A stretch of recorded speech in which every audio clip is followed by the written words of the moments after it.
निर्जला एकादशी। इस निर्जला एकादशी को भीमसेनी एकादशी भी कहते। क्या कहते? भगवान श्री कृष्ण ने युधिष्ठिर को एकादशियों का महात्म्य सुनाया। वर्ष भर की जितनी एकादशी हैं 24, और अधिक मास होने से 2 और बढ़ जाती, तो 24 और 2 26 एकादशियों का महात्म्य भगवान श्री कृष्ण ने अर्जुन को सुनाया, युधिष्ठिर को सुनाया। तो युधिष्ठिर भी सुन रहे हैं, भीमसेन भी, अर्जुन भी, नकुल, सहदेव भी, द्रौपदी भी, सब लोग बैठ के श्रवण करते। भगवान वक्ता हैं, सब श्रोता है। एकादशी नहीं करता उसको नरक जाना पड़ता है। एकादशी को अन्न में पाप का निवास होता है। अन्न ने एक बार भगवान से जाकर कहा कि प्रभु, हमको सब दुनिया खाए चली जा रही है, सबको छुट्टी मिलती, हमको एक दिन की छुट्टी हमको भी मिलनी चाहिए, अवकाश हमको मिलना चाहिए। तो भगवान ने कहा ठीक है, हरिवासर को आपका अवकाश। हरिवासर माने एकादशी। एकादशी को अन्न खाता है वह पाप ही खाता है। जो एकादशी करते हैं उन सबके पाप अन्न में स्थित हो जाते हैं, और जो नहीं करते एकादशी को अन्न खाते हैं वो सब उनके भीतर, जय सिया राम, उनके भीतर प्रविष्ट हो जाते हैं। एकादशी, कल भी हम देवी भागवत का पाठ कर रहे थे, तो नरक किस किस को जाना पड़ता है, उसमें यमराज और सावित्री का संवाद है। यमराज कहते एकादशी न करने वाले को भी नरक जाना पड़ता है। तो भीमसेन बड़े घबरा गए, बोले महाराज, व्रत उपवास के नाम से तो हमको जूड़ी आती है, हम कांपने लग जाते। वैसे किसी से कांपते नहीं है, लेकिन हम भूखे नहीं रह सकते, व्रत नहीं कर सकते।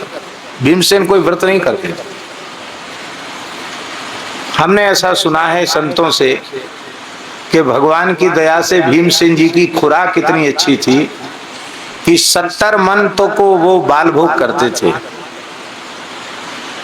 70 मन का करें कलेवा। कितना? 70 मन अन्न केवल बाल भोग में, माने जिसको आजकल लोग नाश्ता कहते हैं, स्वल्पाहार, उसमें वो 70 मन। 70 मन माने हैं? हाँ, 2 क्विंटल 80 किलो बाल भोग।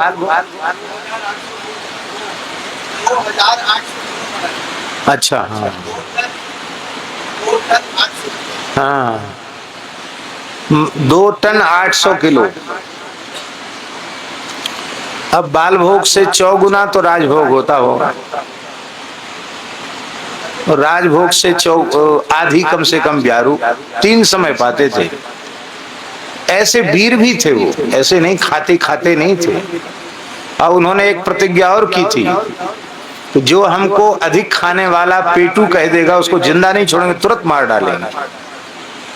इसलिए जिसने भी उनसे युद्ध में पेटू कह दिया, बस समझ लो उसका काल आ गया। 100 कौरवों का अकेले वध करने वाले भीमसेन,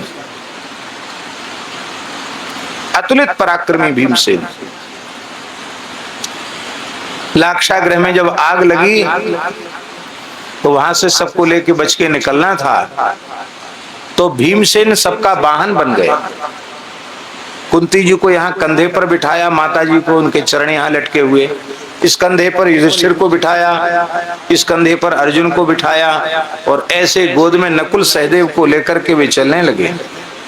भयंकर जंगल में मार्ग नहीं था, उनकी एड़ी के स्पर्श से बड़े बड़े वृक्ष धराशायी हो गए, मार्ग बनता चला गया। ऐसे प्रचंड पराक्रमी भीमसेन, साधारण पुरुष तो नहीं थे वो।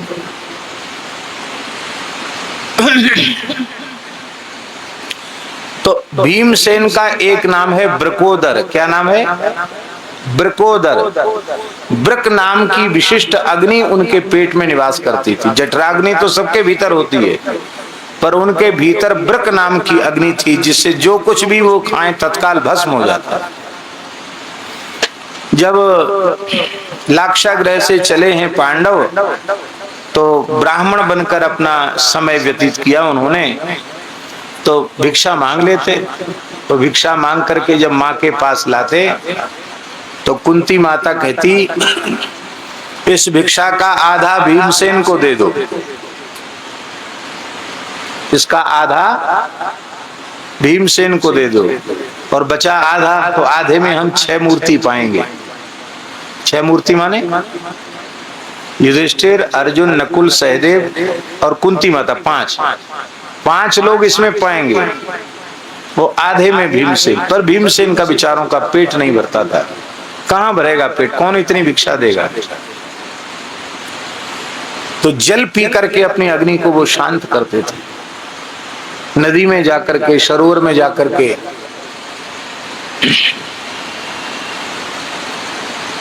25-50 क्विंटल पानी पी जाते। ये भीमसेन उसी समय जब एक चक्रा नगरी में निवास कर रहे थे, वहां एक बक नाम का दैत्य निवास करता था, जो बड़ा भयंकर था। एक बैलगाड़ी छकड़ा, बड़ी बैलगाड़ी को छकड़ा कहते, उस भर अन्न बना हुआ, दाल भात फुल्का साग कुछ मिठाई,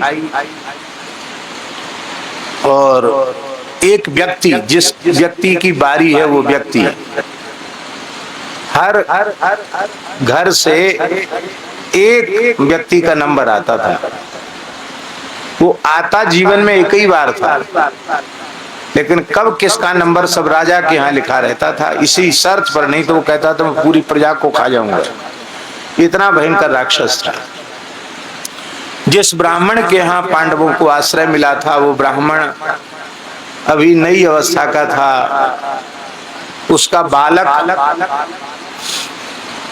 केवल 4 साल का था, और उसकी पुत्री मात्र 6 वर्ष की थी। अब घर में बड़ी समस्या कि अन्न तो बना लिया गया, जुटा लिया गया, लेकिन कौन जाए। ब्राह्मण देवता चले जाते हैं तो घर में पत्नी और छोटे बच्चे, घर का निर्वाह कैसे होगा। पत्नी ने कहा कि आप तो बच्चों को पाल लोगे, अग्निहोत्र की रक्षा के लिए दूसरा विवाह भी कर सकते हो, हमको भेज दो। तो ब्राह्मण रोने लग गया, बोला महाराज, रक्षा करने वाले को पति कहते हैं। देवी से कहा, पाती थी पति, रक्षा करे वो पति, और हम उस असुर के मुंह में तुमको भेज दें तो हम तो अपनी पति शब्द को कलंकित करेंगे, हम तुमको नहीं भेज सकते। तो कन्या बोली कि देखो, हमारे लिए तो आप लोगों को चिंता करनी पड़ेगी, मैं सयानी हो जाऊंगी तो आप चिंता करेंगे, तो किसी ने किसी को देना तो है ही है, राक्षस को दे दो। मेरा शरीर मेरे माँ बाप के और मेरे भाई के बचाने के काम में आ जाएगा, तो मेरा जीवन सफल हो जाएगा। पुत्री की बात सुनकर सब रोने लगे। बेटी को हृदय से लगाया, कहा बेटी, पुत्र से 10 गुना अधिक पुत्री का स्थान है। 10 पुत्र समा कन्या, क्या लिखा है, 10 बेटों के समान एक बेटी होती है। ये स्कंद पुराण में भगवान व्यास लिख रहे हैं। 10 पुत्र समा कन्या, और 10 कन्या समो तरु, 10 कन्या के समान एक वृक्ष होता है। इसलिए वृक्ष को काटना अपराध है, वृक्ष लगाना पुण्य का काम है। तब सब लोगों ने निश्चय किया कि भाई, जब कोई छोटा बच्चा बोला जो 4 साल का था, एक छोटा सा, उसने एक छोटी सी पेड़ की डाली इतनी सी हाथ में कहीं पड़ी होगी, उठाई उसने कहा मुझे भेज दो, मैं इसी से उस राक्षस को मार दूंगा। तो रोते रोते भी लोग हंसने लगे कि इतना छोटा बच्चा, इसको पता ही नहीं कि राक्षस होता क्या है। कुंती जी आई, सुन तो रही थी दूर से, सब आकर के उन्होंने ब्राह्मण को प्रणाम किया। और माता जी, आप तो परम तपस्विनी हैं, आप क्या। तो उन्होंने कहा देखो पंडित जी, आश्रयदाता पिता होता है। आप हम सबके धर्म पिता हैं, क्योंकि आपने अपने घर में हम लोगों को आश्रय दिया है। आप पर संकट आया तो हमारे ऊपर संकट आया, तो आपके यहाँ तो समस्या है कि कोई भी एक चला जाएगा तो सब काम बिगड़ जाएगा गृहस्थी का, और मेरे 5 पुत्र हैं, जवान हैं, बलिष्ठ हैं, मैं उनमें से एक को भेज देती हूँ। इतना सुनकर ब्राह्मण हाहाकार करने लग गया कि आप कैसी माता हैं, अपने पुत्र को भेजना चाहती हैं दानव के मुख में। तो कुंती जी ने कहा कि हमें परिहास स्वप्न में भी नहीं करती और न कभी झूठ बोलती हूँ, मैं मनवाणी क्रिया से सत्य का भाषण करती हूँ। सत्य का मैंने प्रमाद में या हंसी में नहीं कहा, मैं सत्य कह रही हूँ। अब वो ये बता देती कि मेरे पुत्र का नाम भीमसेन है और वो असुर को ही समाप्त कर देगा तो ठीक नहीं था। इसलिए उन्होंने कहा मेरे पुत्र के ऊपर ऋषियों की बड़ी कृपा है, वो बड़ी से बड़ी विपत्ति से बच के चला था, उसमें एक चमत्कार है, पर इस चमत्कार को किसी से कहना नहीं। बहुत हट करके भीमसेन को भेज दिया। भीमसेन छकड़ा में दाल भात कढ़ी फुल्का साग सब भर के बड़े बैलगाड़ी में क्विंटलों अन्न, पका हुआ अन्न भर करके लेके गए। एक चबूतरा था एक चक्रा नगरी के पास, उस चबूतरे को धो दिया जाता था और उसी पर सारा अन्न रखा जाता था उस असुर को खाने के लिए। भीमसेन ने, और वो लाने वाला है वही रखता था, वही चबूतरा भी धोता था। भीमसेन ने धोया, धो करके सब चीज रखी और रखकर स्वयं बढ़िया प्रेम से आसन डाल के बैठ गए और बोले वाह, आज भगवान की बड़ी दया हुई है जो हमको कुछ तो कम से कम बाल भोग मिल जाएगा, खाने को मिल जाएगा। अब वो सब खाने लगे, दाल भात कढ़ी फुल्का साग सब खाने लगे। असुर उसने देखा ये कौन मनुष्य है जो लेके आया हमारे खाने के लिए, खुद ही खाए चले जा रहे हैं, बड़ा विशालकाय व्यक्ति है। बहुत क्रोध पूर्वक उसने कहा कि तू भी मेरे मुंह में तू खा ले, आखिर मैं भी तो तुझे खाऊंगा। कुछ बोले नहीं भीमसेन। तब क्रोध में आकर वह उनकी पीठ पर घूंसे जमाने लग गया। तो भीमसेन भोजन करते समय बोलते नहीं थे, नहीं बोलना चाहिए, शास्त्र का नियम है, वो बोलते नहीं थे। तो वो पीटता रहा क्रोध में भर भर के, खूब जोर जोर से नोचे पीटे भूसा जमाए। भीमसेन आनंद से हंसते हुए प्रेम से प्रसाद पाने लगे। जब पूरा पा लिया उन्होंने, साफ कर दिया बिल्कुल, तब हाथ पैर धो के हुए आचमन करके फिर बोले हाँ अब तू आ जा, और उस असुर को उन्होंने मार डाला और उसके शरीर को उठाकर नगर के द्वार पर रख दिया। और रात्रि के समय भीमसेन तो नदी में स्नान करके और अपनी माँ के निकट आ गए। सवेरे लोगों ने देखा कि भाई नगर के द्वार पर ये कैसे आएगा, राक्षस मरा कैसे पड़ा है, इसका तो शरीर एकदम क्षत विक्षत हो रहा है, पहाड़ के जैसा असुर कैसे मरा पड़ा है। बोले इस बार बारी किसकी थी? बोले उस ब्राह्मण की बारी थी।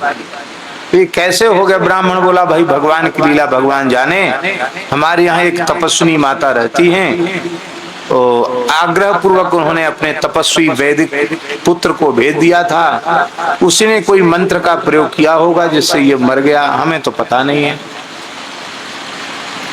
अब उस पर कोई केस दर्ज होने वाला तो था नहीं कि क्यों मर गए, ऐसे आदमी को तो सब चाहते जल्दी मर जाए। तो राजा बोला भाई ये तो बहुत बड़ा काम हो गया, हम भी कलंकित थे इसके कारण कि कैसा राजा है जो अपनी प्रजा की रक्षा नहीं कर सकता। हमारे कहने का आशय कि भीमसेन ऐसे थे, बड़े पराक्रमी भीमसेन, भूखे नहीं रह सकते। महाभारत के अश्वमेध पर्व में, जैमिनी अश्वमेध में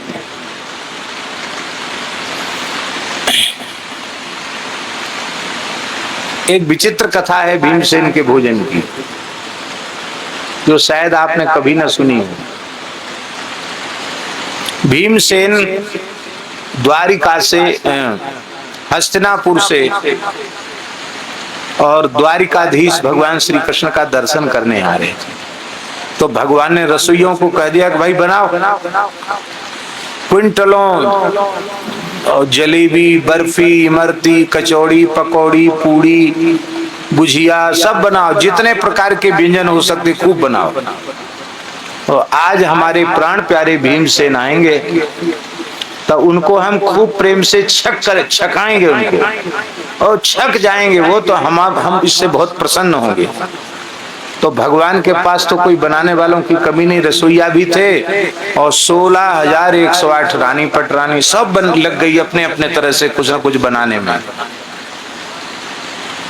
सब बन के तैयार हुआ और भीमसेन आने ही वाले हैं। भगवान ने पाया कुछ नहीं, बोले देखो द्वारिका में सब हमारी स्तुति करते हैं, ब्रह्मा जी शंकर जी आते हैं वो भी स्तुति करते हैं क्योंकि हम चतुर्भुज रूप में हैं, और इंद्रादि देवता का तो कहने क्या, वो तो द्वार पर खड़े रहते हैं। वशिष्ठ आदि ऋषि भी हमारी स्तुति करते हैं और द्वारिका वासी भी हमारी जय जयकार करते स्तुति करते। यहाँ हमको गाली देने वाला कोई है, ब्रज में तो लोग गाली देते, यहाँ हमको गाली देने वाला कोई नहीं। तो गाली खाए बहुत दिन हो गया। एक गाली देने वाला था शिशुपाल, उसको तो हमने मार दिया। तो वो तो दुष्ट था, दुष्ट की गाली खराब लगती है, और जो प्रेमी होता है वो प्रेमी कभी गाली भी दे तो भी अच्छे लगते हैं, प्रेमी की गाली भी अच्छी लगती है। अब देखो विवाह के प्रकरण में पता नहीं उत्तराखंड में नियम है कि नहीं, उधर तो नियम है कि विवाह के समय माताएं गाली गाती हैं, उसमें मीठी मीठी गाली जो बाराती लोग आए उनको देती। यहाँ भी होता है, यहाँ भी होता है, वीडियो साहब बोल रहे हैं कि यहाँ भी होता है। तो गाली देने की परंपरा है, और गाली खा के कोई बुरा मानता है? गोस्वामी जी ने लिखा है, पंच कवल करी जेवन लागे, गारी गान सुन अति अनुरागे। अति अनुरागी,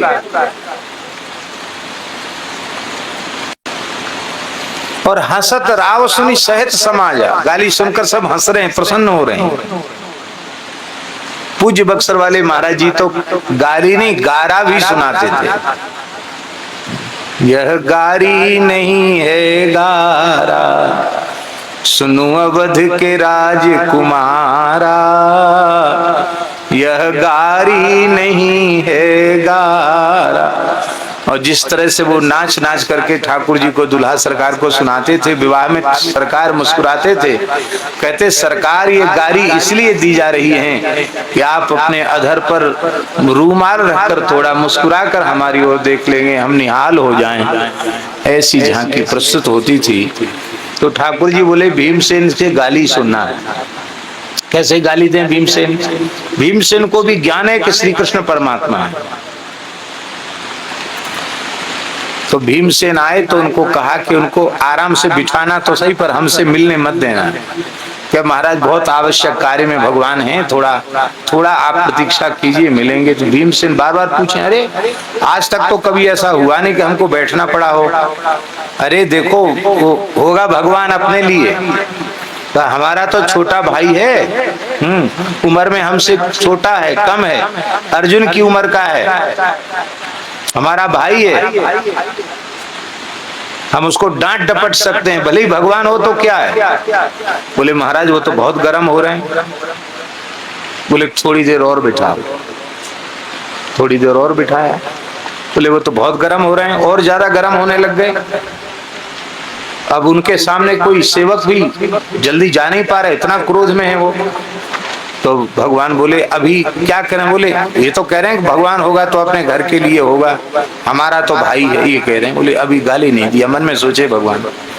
बोले अब जाकर उनसे कह दो कि आप थोड़ी देर बैठें, वो इस समय भोजन कर रहे हैं। भूखे भीमसेन सोचे थे कि जब जाते द्वारिका भगवान खूब छक्के जिमाते हैं, और अब वो तो सोचे थे कि हम तो वहीं जाकर पूरी भूख बुझाएंगे। बोले अरे ये बड़ा जो है अशिष्ट है, इसको शिष्टता का बिल्कुल ज्ञान नहीं है। मुझे पता है कि मैं आ रहा हूँ, परमात्मा है, सब जानता है कि मैं आ रहा हूँ, और हमको बिना खिलाए खा रहा है, अकेले खा रहा है। अरे हम खूब जानते हैं, इसलिए तो ब्रिज में चोरी कर करके खाई है ना, वो आदत कहाँ जाएगी, द्वारकाधीश बन गए तो क्या है। तो भगवान हंसने लगे भीतर और रानियों से बोले कि रसोइयों से बोले कि परोसने के समय वहां भोजन वोजन कुछ नहीं हो रहा है, झूठा ही नकली, और लड्डू लाओ और तस्मई लाओ और सूत फैनी लाओ और मालपुआ लाओ। भगवान कहते वाह कितना सुंदर बना। इतना सुनते भीमसेन और गुस्सा करता।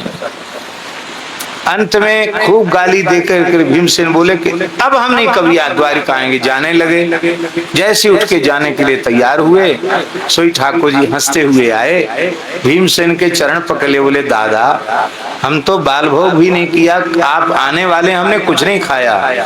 द्वारिका में सब हमारी स्तुति करते, कोई गाली नहीं देता। आप हमारे बड़े भाई हैं, दादा हैं, बड़े भैया हैं, तो आपसे कुछ खरी खोटी सुन ली तो हमारी भूख खुल गई। बल्लभ कुल में जो विशेष वात्सल्य वाले हैं, वो ठाकुर जी को भोग धराते समय दो चार गारी भी सुना देते हैं, कहते हैं इनकी भूख खुल जाएगी। ब्रजवासी गारी देते थे उनको। तो कहने का आशय ऐसा भीमसेन का प्रेम। भीमसेन हाथ जोड़ के खड़े हो गए, बोले महाराज आपका जो संविधान है उसके अनुसार हमें तो नरक जाना पड़ेगा। हमारा किया कराया सब चौपट, हम एकादशी करते नहीं क्योंकि हम भूखे रह नहीं सकते और सब कुछ कर सकते हैं, हमसे भूखा मत रखवाओ और सब कुछ करवा लो हमसे।